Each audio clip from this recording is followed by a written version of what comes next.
In the 1960s, a small, remote village in Mexico called Yerbabuena was taken over by a lunatic who claimed to be an Aztec god. Her name was Magdalena Solis, and she was their god. Charlie Dogwood. Down in the sleepy farming community of Yerbabuena, tucked in the mountains of the Sierra Madre Oriental, they had scarcely a penny to rub together.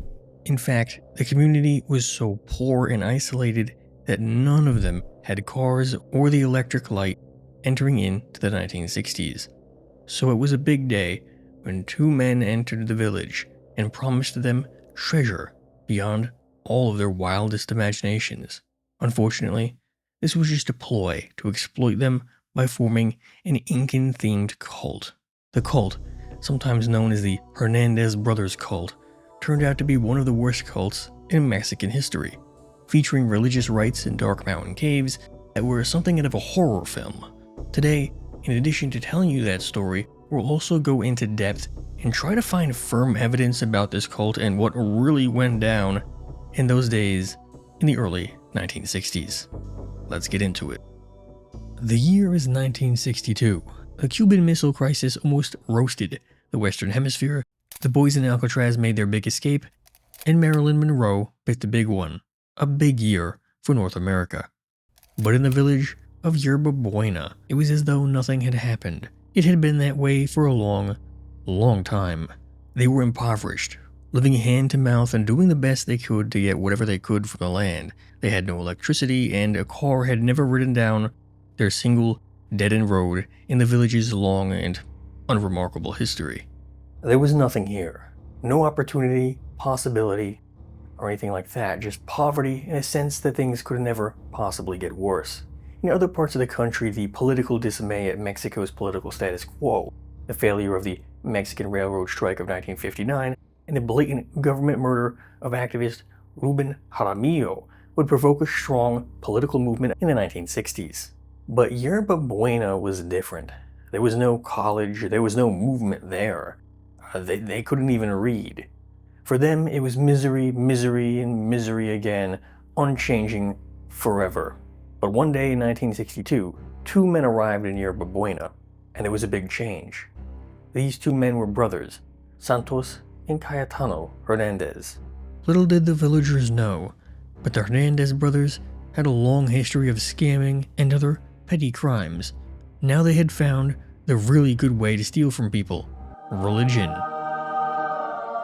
Seeing the utter poverty of Yerbabuena and many of the villages near it, the brothers began their plot.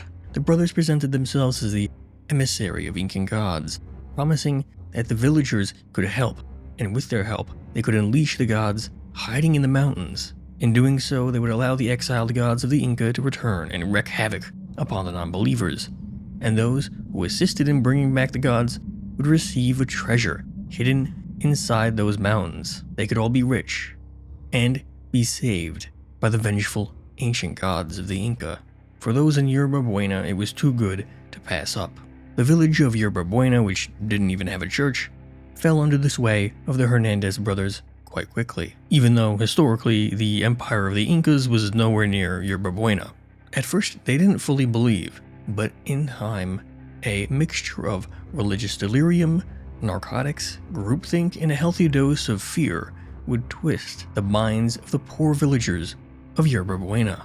The mountains, thick with jungle and dense with fog, proved to be the perfect place for the Hernandez brothers to establish their little cult operation.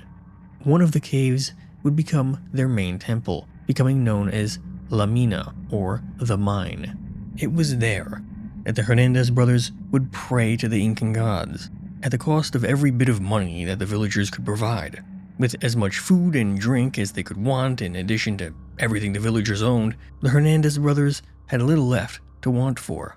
Their minds, unfortunately, quickly turned to thoughts of sex. The two brothers explained that to cleanse the devils possessing the spiritual bodies of the villagers, they would need to engage in special rituals to cleanse themselves. This required group orgies in the caves, of course. Both men and women were expected to put out for the Hernandez brothers, with everyone involved being given a strange cocktail made by the Hernandez brothers for this special rite of theirs. This drink was but one of many that would become common in the Hernandez brothers cult. At the beginning, however, it was a simple sludge made from marijuana, peyote, and probably a few other substances that they could come up with. This was enough to push all of the villagers over the edge and engage happily in the orgies, unaware that they were just fulfilling the sick fantasies of the Hernandez brothers the whole time. Things continued like this for months, unfortunately. The Hernandez brothers laid about in the cave, pretending to pray, taking whatever offerings the villagers could manage to come up with, and leading group orgies. They had even made one of the prettier local women, named Selena Saldana or Salvana, become a priestess for the cult, having her dance nude for the men of the village to keep them entertained. Those who did not really believe in the cult would just have to suck it up and go along with it. They had no choice. The nearby village of Jose Delgado had also started to join in, drawing even more followers near Yerbabuena. Now, anyone who opposed the cult in Yerbabuena would be surrounded on all sides by the cultists. Somehow their crushing poverty and isolation had gotten worse. Granted, it wasn't an easy task, but the Hernandez brothers tried their best. The hard work of the two Hernandez brothers paid off. Everything was going smoothly for the two sociopaths. But eventually, even the devoted villagers began to notice the gaping hole in the plan of the two Hernandez brothers. After weeks of doing whatever the Hernandez brothers wanted, the villagers of Yerbabuena had still yet to see the treasure that they had been promised. Not a gold coin, not a necklace, not even a crystal skull. Zip, nil, nada. In retrospect, yeah, the two weirdos living in a cave and demanding money and routine drug-fueled orgies were kinda starting to look suspicious. I can't say I'm too surprised, right? It's unlikely that the cult members pushed the issue, but the Hernandez brothers were able, one way or another, to figure out that there was a growing dissent among the followers and realized that something had to be done. Either they could abandon the cult and move on to a new town, or they could try to find a way to justify the cult to the followers. The two brothers took a gamble, saying that they would pray in the temple cave of Lamina for a great gift from the Incan gods, promising the reincarnation of a powerful healer. They needed solitude. In the meantime, though, interruptions would not be tolerated when the two great priests were at work communing with God. Now, they had their head start. They could either abandon the cult entirely or pull off something big. Either way, they would be winners. The pair gathered up their things and all of their loot and headed to the city of Monterrey. Monterrey was far away by Yerbabuena standards, with the trip taking most of the day if they took the bus. We don't know if they had a car or if they walked, but it was far away back in the day. Despite its relative distance and the fact that it wasn't in Yerbabuena's state of Tamaulipas, but rather Nuevo León, Monterrey was a huge metropolis in the region. Monterrey was in a lot of ways symbolic of that changing transitional period that Mexico found itself in the 1960s. Up until the 1930s, Monterrey was a poor backwater area without much going for it. However, in 1930, the natural gas pipeline from the US was completed, bringing natural gas to the tiny city south of the border. Under the astute and often heavy-handed rule of the governor, Aron Sanz Garza, Monterrey's industrialization took off. Immediately after leaving office, by the way, Garza became a major business owner and became known as the King of Mexican Sugar, which does actually refer to sugar and not booger sugar, by the way. He even owned an airline and a bank, so he had all this money and lived fat off the power that politics had given him. Politics 101. This industrialization started off slow, but as time went on, Monterrey began to grow exponentially. By 1963, when the Hernandez brothers arrived, the city was in a transitional phase. The old markets were torn down and replaced with shopping centers. Big factories and high-rises were forming the Monterrey skyline, and the iconic red-accented steel condominiums had finished construction. In the modern day, 90% of Nuevo León's population lives in the Monterrey metropolitan area. Few other places in the world have such a population imbalance. Nowadays, Monterrey is a world-class city that I'm sure the locals are proud of, but Back in the day, it was more, shitty. In this period, it had yet to become the center of everything, but the process was ongoing. The local housing sector simply couldn't keep up, or locals couldn't afford normal housing. In the place of swanky pads like the steel condos, they instead lived in slapdash housing that built up into slums. Naturally, among the seedier parts of the city, the Hernandez brothers felt the most at home, and this is where they unleashed their plan. Among all of this squalor and urban poverty, all of this urban jungle, the Hernandez brothers had somehow found another pair of siblings in a dirty Monterey bar, Magdalena and Eleazar Solis. Both of them were about 18 years old. In fact, they may have been twins. For some number of years, Magdalena had been working the streets and her older brother, Eleazar, was her pimp, which apparently in Mexico, at least at that time, was not unheard of. She and her brother had been engaged in this work for some time, claiming to have been from the neighboring state of Tamaulipas, but had family primarily in Monterrey. She likely began to engage in her sex work, by the way, when she was a child. They seemed to have traveled a lot, all around the border regions between Mexico and the US and as far south as Mexico City to ply their trade. When the two Hernandez brothers finished testing out Magdalena, the two groups found that they had quite a nice fit together. The Hernandez brothers outlined their scam for the Solis siblings, explaining how they had made bushels of cash for months and had dozens of effectively slaves in the sleepy village of Yerbabuena. All they needed was a goddess to go along with their plan, someone who was ready to shock the villagers back into their scam. They sweetened the offer as well, offering Eleazar their choice of the litter as far as men go, and Magdalena her choice of being with Selena, the nude priestess. It was too good for the near-destitute Solis siblings. They decided that they would return to Yerbabuena with the Hernandez brothers. When they arrived, the Hernandez brothers finally made a grand display of leaving the cave, acting as if they had never left the cave in the first place. All of the followers were gathered and brought into La Mina, and the Hernandez brothers began their ceremony.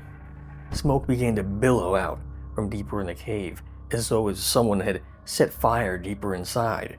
Just as the smoke began to clear, a figure stepped forward. It was a young, beautiful woman, Magdalena Solis. But she claimed instead that she was an Aztec goddess, Coatlicue, who gave birth to the moon, stars, and the god of the sun and war, Huitzilopochtli. It was here, in La Mina, that Magdalena showed just how good she was at scams, because she immediately launched into an unplanned speech. She informed them that she was a goddess, and that she could heal them with her magics or reveal the Incan treasure. However, it would require them to purge their lusts and the demons possessing them. The followers and their families were once again compelled into a ritualistic orgy featuring strange dances and chants and drinking from a bowl filled with chicken blood and marijuana leaves. Though she had never quite engaged with religion before, now she was eager to become a real goddess. Unfortunately, it appeared that the power and money in that cave down there had activated something deep within her brain, deep inside of her psyche. She underwent what could only be described as a religious psychosis. She had went from a sex worker used and abused on the street to a revered goddess who could order whatever she wished whenever she wanted. So all of her deepest and darkest parts of her psychology were going to be enacted upon the helpless villagers of Yerbabuena. This is why the cult got so violent so fast. In a matter of maybe a week or so, she was approached by a villager named Jesus Rubio, who spoke of dissenters within the cult. So far, there were no actual healing or treasures brought forth by the goddess Magdalena. Rubio himself had been working with the Hernandez brothers since he was too bright, as the story goes, to be tricked by the brothers earlier on. So in effect, he had become something like a secret police officer for the cult. He would go about his usual day doing his usual business, but he could easily point out dissenters to the leadership of the Hernandez brothers and Solis siblings. Magdalena and the leaders of the cult even added even more narcotics to the drinks that the peasants drank, but this didn't actually seem to affect them anymore. They needed something new, they needed something solid. So Magdalena assured them that soon there would be a solution to their complaints. He proclaimed that the doubters among them had prevented them from getting the gold. It was on them to make things right with the powerful gods that the people had angered. The villagers began to try to prove their devotion to the gods, but Magdalena wanted something a bit more. Not just proclamations, not just words, she wanted actions. It was at this moment that Jesus Rubio pushed forward a pair of dissenters and shouted that it was these two who were slandering the priests and priestesses of the cult, in addition to their new god, Magdalena. Magdalena ordered those two doubters to be destroyed, and the villagers obeyed. The two accused were stoned by the villagers, each throwing stones from Lamina into the heads of the two victims. Once they were unconscious, Magdalena ordered that their blood be collected before they used a machete to tear out their hearts. This blood from the victims was mixed in with chicken blood, marijuana, peyote, and other things to create a liquid that each member would have to drink. This drink, Magdalena claimed, gave them supernatural powers. Now the cult had a new method for sustaining itself, enforced by the fear that Magdalena had inflicted upon the others. Now she was as good as a goddess for real. She could order anyone dead at any moment. By May 28, 1963, no fewer than 8 villagers would be targeted and killed by Magdalena. However, most of the villagers were now afraid. As soon as they had any doubts about the cult, they knew that they had to run. They had to run as far as they could to get away from Yerbabuena and the surrounding communities that the cult had begun to infect. It was clear that this could not last forever. Every person who fled from the village was another potential person who could contact the authorities. The Hernandez brothers and her brother Eleazar wanted to just take whatever cash they could and gather it all up and just run.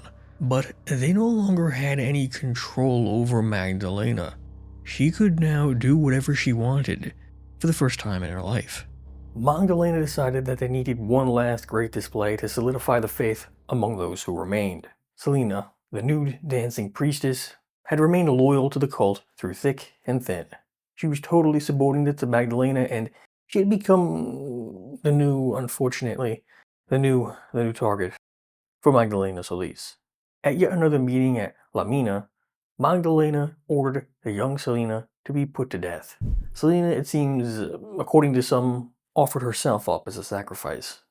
Like the others, they stoned her and bled her, collecting her blood for further ritual use. It was then that a man spoke up, demanding the treasure. He probably thought that now, at last, after all of this, after sacrificing even the most loyal and dutiful member of the cult, that the gold could be revealed.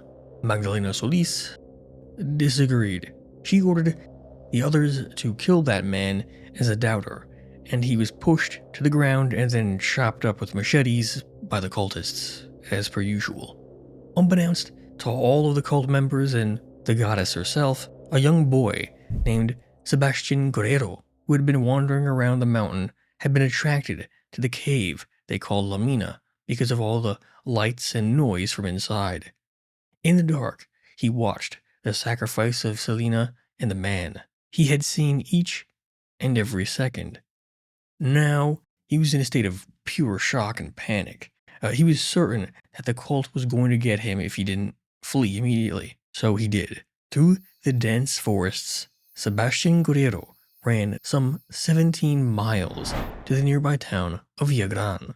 Contrasting Yerbabuena, Villagran was along a main road thoroughfare and was a modern rural town of a few thousand. In fact, usually the boy made the long walk from his town to Villagran to go to school every day. Sebastian was exhausted and hysterical by the time he reached the Villagran police station. In this terrible state, Sebastian Guerrero tried to convince the police officers that there was a cult in Yerbabuena and that they were chopping up people and drinking their blood. He in fact claimed that he had seen vampires in the caves around Yerbabuena. Unsurprisingly, the police laughed him off. They just didn't believe that something like that could have happened. It was just an impossibility. a tall tale invented by an attention-seeking child. Only a patrolman named Luis Martinez took any real interest in the boy's story. He had heard rumors that there was a cult operating in the town, and stories about chanting in caves, people going missing, things like that. So he took an interest and went with the young boy back to Yerbabuena to investigate the claim. Instead of finding any answers, the patrolman and the young boy were hacked to pieces, and their bodies were deposited into the caves by the cult. After a few days, the police began to become suspicious since Luis Martinez and the young boy had gone missing, so a force led by Police Inspector Abelardo G. Gomez marched on Yerbabuena with a full complement of armed officers. They were ready for a fight, and when they arrived at Yerbabuena, a gunfight did ensue, with the cultists shooting at the police and charging them with machetes, and the police firing back at them. When Santos Hernandez, one of the brothers who started the cult, was killed by a police bullet, the cultists realized that there was no truth to what the cult had been teaching. It had been false the entire time. Their immoral priest had been shot down as though a common criminal. Which he was. Santos Hernandez's brother, Cayatano, would later be revealed to have been killed not long after the policeman and the boy went missing. The two Solis siblings were found in a farmhouse, both in the midst of a drug trip. It was there, at that farmhouse, that the bodies of Luis Martinez and Sebastian Guerrero were found. Over the next few days, the police would arrest 40 people in connection to the cult, with 12 of them being charged for their crimes. Along with those 12, Magdalena and Magdalena Solis will be handed down a maximum sentence of 30 years behind bars. If that 30-year sentence is correct, that means that Magdalena Solis and her brother Eleazar were released in 1993 at the latest, with both being around the age of 48. As the story goes, Magdalena survived until 2023 as a free woman. However, if she was still alive, she would be 80 years old, perhaps still strong enough to influence and control others. Let this be a reminder of how dangerous cults can be. Trust your gut and be brave enough to avoid the crowds telling you to act against your instincts. It could mean life or death. Thanks for watching. Now, forget everything I just told you because it didn't happen. Not like that, anyway. That was just an amalgamation of the different popular narratives around this event. In truth, the actual story is probably very, very, very different. At first, I admit that I was like most people and I took the story at face value. It's shocking and honestly, a pretty interesting story as the way it's told. But if you peel back the layers, things start to not make a whole lot of sense. My doubts began when I was trying to get a lay of the land in the case and figure out exactly where Yerbabuena was and what it looked like and things like that. But Google Maps took me to Yerbabuena in Guanajuato, which is itself actually really close to another place in Guanajuato called Villagran. Things got weirder when you look at one of the sources for the Wikipedia article, which lists Yerbabuena as being in San Luis Potosi, which is a totally different state. So there's a Yerbabuena in San Luis Potosi and in Guanajuato, but not our Yerbabuena. Our Yerbabuena is in the state of Tamaulipas, which is far further north. While I was going to do deeper research anyway, because that's what I usually do, and that's how you find the interesting parts of stories, this reminded me to stay on alert for the overall quality of the sourcing. This wariness led me to another major aspect of the case that doesn't make a whole lot of sense. You've probably noticed that until now, no one but Magdalena Solis had a real photo. In fact, one of the major sources in English, a book entitled Real Vampires, Night Stalkers, and Creatures from the Dark Side by Brad Steger, describes Magdalena as having blonde hair, which neither of these two purported photos of Magdalena have. Now, it's possible that she dyed her hair, but as you'll see, this is just another part of the case that doesn't line up. You can dismiss one or two discrepancies, but numerous strange coincidences leads one to wonder about the accuracy of the sources. The main source that so many people derive the story from, the previously mentioned Real Vampires, Night Stalkers, and Creatures from the Dark Side by Brad Steger, actually goes as far as having conversations between different people in the story as though he was there to witness the events. Now, where did he get his information? Nowhere. It looks like he doesn't give a single source for any information he provides. In fact, Every online resource that I can find is really light on sourcing, and what little there is tends to be going back to books that I either can't find or written by Brad Steger, his own book. Wikipedia in general seems to be drawn from random, untrustworthy entertainment blogs. One of the blogs even cites a photo of Magdalena Solis from a YouTuber who posts videos proving or disproving certain conspiracy theories and paranormal events with a focus on ghosts and UFOs. But as we'll see later, that's actually not an accurate photo of Magdalena Solis. Other books seem to have the same problem with a lack of good sourcing. One of them, Female Serial Killers by Dawn Roth, even goes as far as citing a blog called Unknown Misandry, and to no one's surprise, the blog article isn't sourced at all. However, it does point out that this photo that is frequently used as Magdalena Solis is actually a photo of Danish serial killer Dagmar Overby. You can even see where the text on the image of Overby's name is, so I have to give them credit for at least that. Anyway, to go deeper into the Brad Steger story, he provides the most in-depth story of the cult, and his version seems to be the predominant story that is told. But, and this is the important part, Brad Steger is not an academic or scholarly in any way.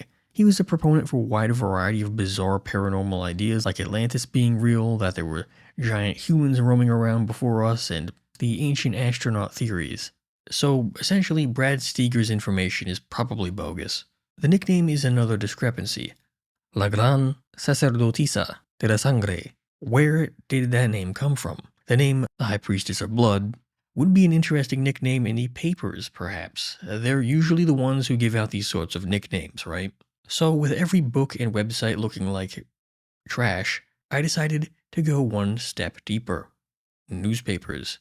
Looking for old newspapers isn't exactly the easiest thing to do, especially if you're like me and you don't speak any Spanish. I looked on a couple of websites, one of them being called the Hemeroteca Nacional Digital de Mexico, and looked up her name. Unfortunately, none of the papers in El Porvenir, which is based in Nuevo León, can be read, but the results of her name only appear in papers in 1953, and then between 1963 and 2002.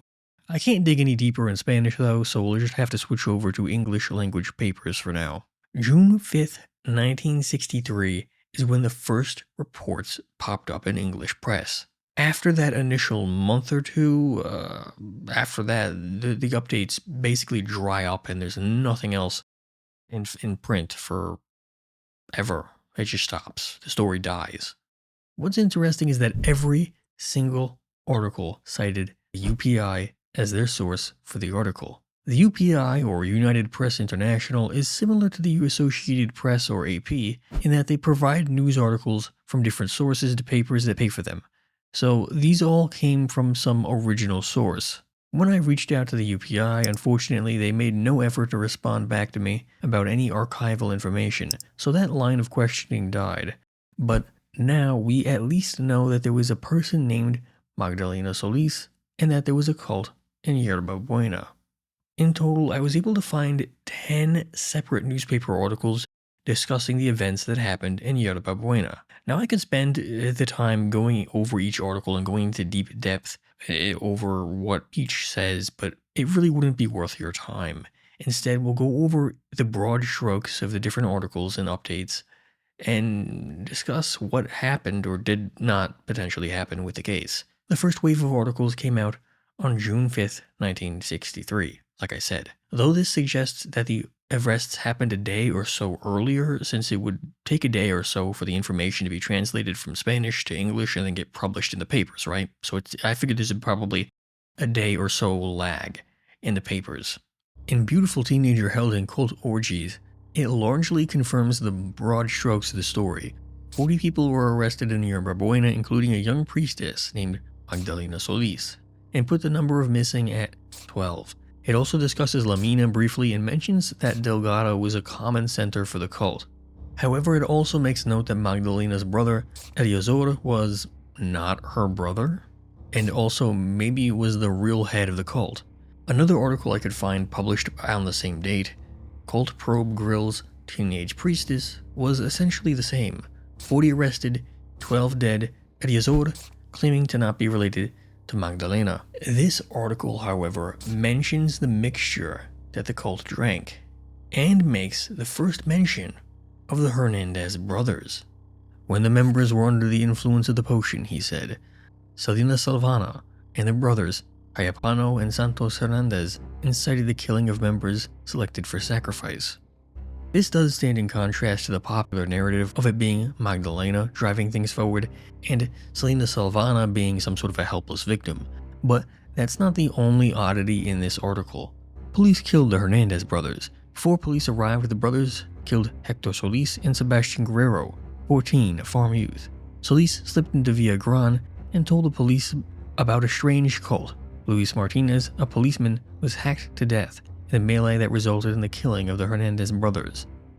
If you remember back, Sebastian Guerrero ran to Villagran and got Luis Martinez to go back to Yerbabuena with him, which resulted in their deaths. In the newspaper's telling of the events, Sebastian was killed at some other point. The person who alerted the police was someone named Hector Solis, who also died.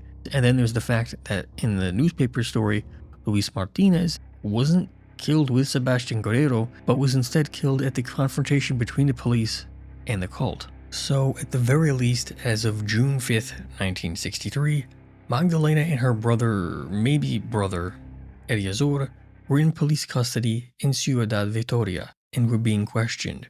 But that's not all. The following day, we can find an article published that was eventually republished in the Western Folklore Journal 1 year later without the original title. A pretty teenage priestess has told police how she and her brother represented themselves as reincarnations of a woman faith healer and Saint Francis of Assisi in a 6-year career as heads of a weird cult that practiced human sacrifice.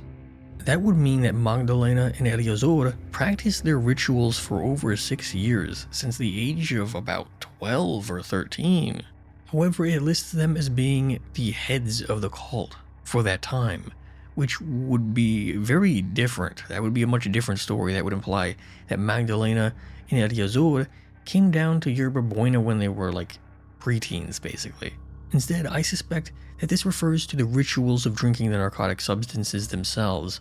I think this is something that they've done for about 6 years, rather than it being the heads of the cult for 6 years, if that makes any sense. The girl is Maria Magdalena Solis, 17. The brother is Eleazar Solis, 18. They admitted their relationship after denying they were kin. Now we know they were siblings. They joined a group of spiritualists in Mexico City, and then began their rites in northern Mexico. She told the police her parents live in Monterrey, but police found no trace of her family there.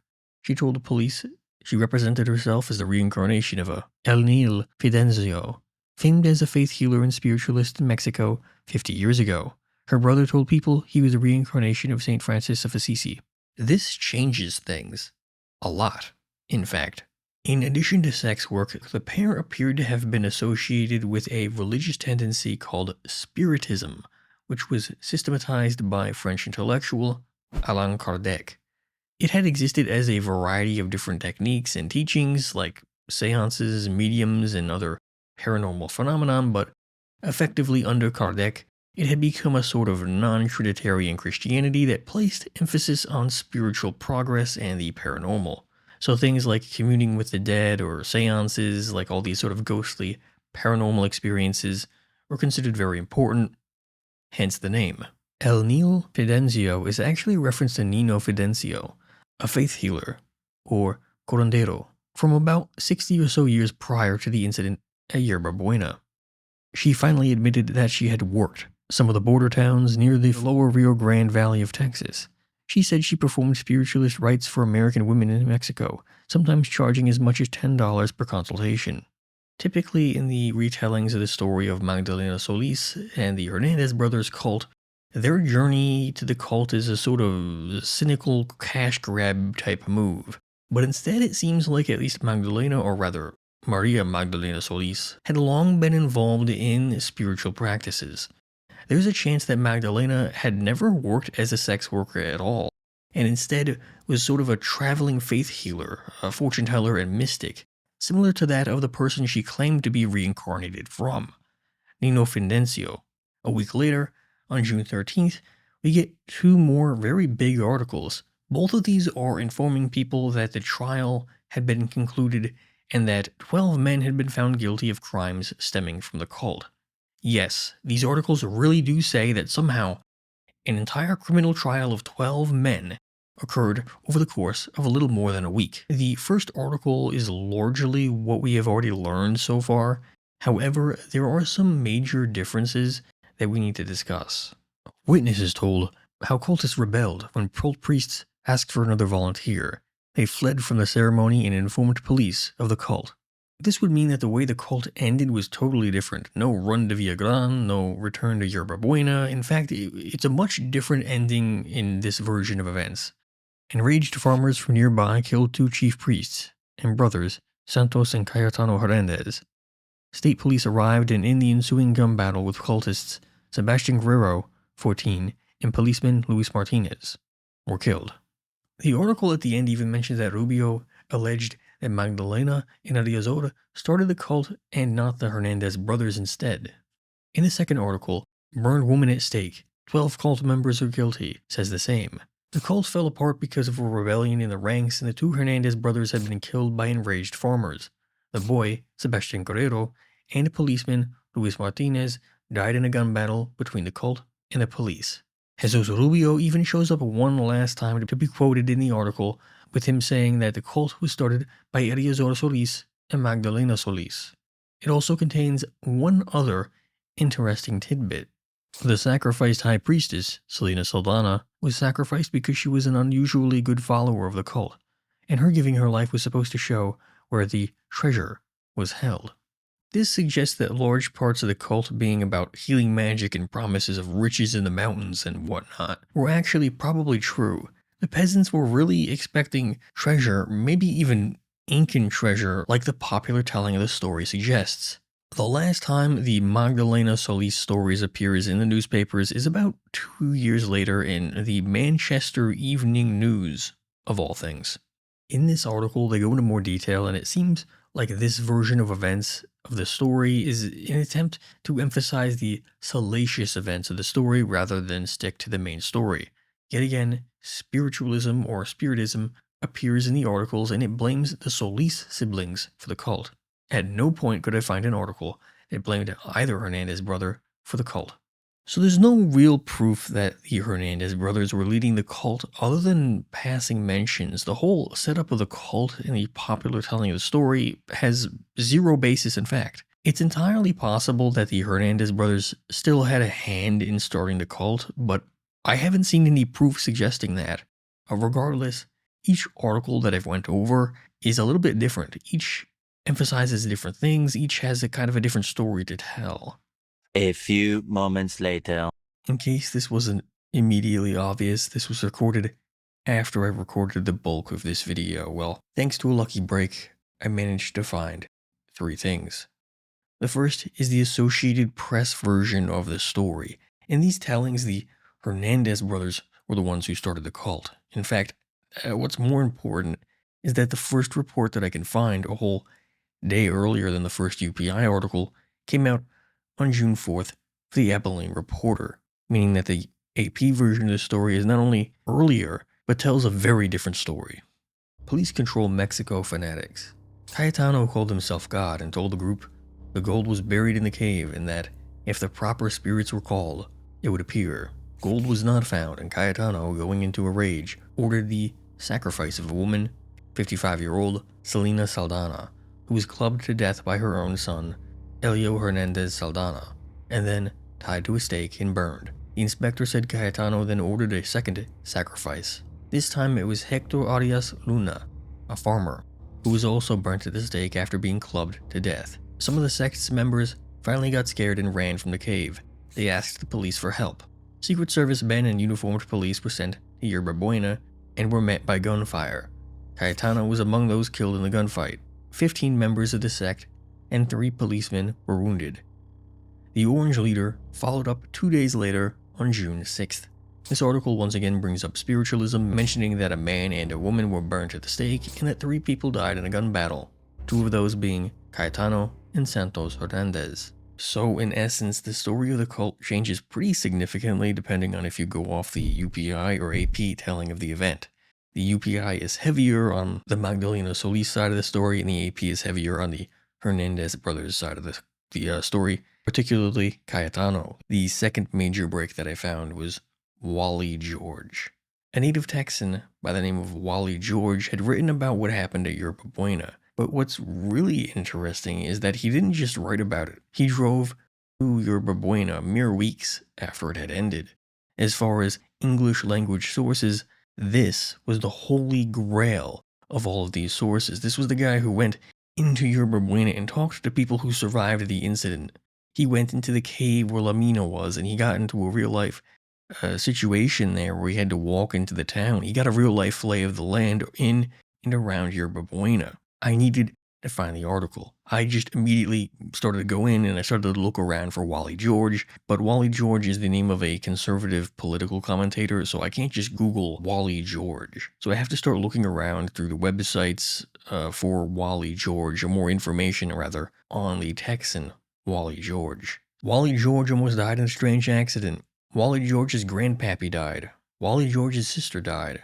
Wally George is visiting his uncle and aunt. Why is this in the newspaper? Wally George won third place in a writing contest. Wally George sold some short stories. Wally George wrote an episode of Bonanza. About half of these articles come from his grandma sending this information into a local paper, by the way. Eventually, I realized that Wally George was a student at Sul Ross University. So when I searched up Wally George Sul Ross, I came upon his obituary. Wally George, it seems, was an incredibly well-loved father, grandfather, husband, and teacher who mixed his literary side with a love of martial arts. Honestly, the guy seems pretty cool. Thankfully, before I went about emailing the son of Wally George, I read the original article one time in True magazine the article was published in, came up. Searching up Wally George True Yerbabuena gives us the information that we were looking for. Wally George's article, The Holy Grail of Yerbabuena. Going off what I can crib from photos posted of the articles, no really, I don't have $20 to spend on a magazine article. Sorry, Wally. Quite a few things become far more obvious. Firstly, Cayatano Hernandez was the leader of the cult. Secondly, Wally George mentions that the cave of Lamina is in the face of El Peyon, the rock face that juts out of the top of the mountain near Yerbabuena. So we have a location for Lamina. Thirdly, Cayatano and Santos Hernandez weren't scammers from outside of the town. They were from Yerbabuena, and Cayatano was actually the head of the Ejido, the Mexican-style commune that Yerbabuena was.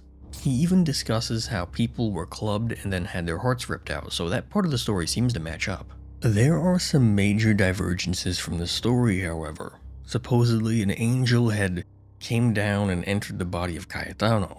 In general, the cult, according to Wally George, takes a distinctly more Christian direction, following in line with Spiritism. Wally George identifies Cayatano Hernandez as a would-be curandero, or faith healer, who used his supposed powers to gain wealth from other villagers. In the story, a youth named Arturo Arias takes the place of Sebastian Guerrero, declaring that Cayatano Hernandez killed and sacrificed his brother. An important thing to note here is that Wally George included every really out there part of the case, since he had an incentive to write about the most salacious and exciting parts. So this is probably the most realistic telling of the story that we've gotten so far, but at the same time, it's probably at least somewhat dramatized. There's very little in the article, by the way, about the Incas or the Aztecs. The third thing that I found were some Mexican articles that had some really good hard sourcing from contemporary Mexican newspapers. Finally. Oh, and pictures. A particular blog called Rincon Escarlata goes into deep detail and seems to confirm large parts of the main lore as I discussed it. Although the cult was less Christian and more a mix of spiritualistic Christianity and whatever the Hernandez brothers could make from what they knew about the Incans or Aztecs. The pair had earlier met a prostitute named Magdalena Solis in Nuevo Leon and her brother Ariazor, and both of them had a background in spiritualism, so they ended up going to Nuevo Leon and then just inviting them to Yerbabuena. By this point, Cayatano had considered himself God and was called God, and his home, even in the newspaper by the way, despite being kind of a rustic-like shack, is called the Home of God. In this more well-sourced version of events, Jesus Rubio shotgunned Cayatano for some reason and then blamed it on Selena Saldana, which resulted in Selena Saldana being executed in the manner we've already described. At this point, Hector Arias, brother of Arturo Arias, was passing by, and so he was clubbed and burnt alongside Selena Saldana, or Saldana, potentially. Arturo Arias, brother of Hector Arias, as you'll recall, was the one who reported the attack on his brother to the police in Villagran, according to Wally George. After this, the gunfight happens with Santos Hernandez shouting "Onwards with Christ," in Spanish obviously, before charging at the police. Around 12 to 14 died in the fight, and even 14-year-old boys were taking part in the shooting. In Tamaulipas' Expreso La Razón, this story is essentially echoed, and another article on Opinion Publica has photos of some of the bodies in the aftermath of the gunfight. In one article, a Juan Guerrero fought alongside the cult and died in the gun battle. In another story, Sebastian Guerrero was a witness, like usual. So Sebastian Guerrero was an invented character, except we have Sebastian Guerrero's death certificate, so he was real. And we also have the death certificate of Hector Arias. So did his brother Arturo witness the killing or not? And was there even an Arturo to begin with? We also have Selena Saldana's death certificate as well, and mind you, she wasn't a young, beautiful priestess who danced nude for the cult, but rather she was an older woman of about 55 years.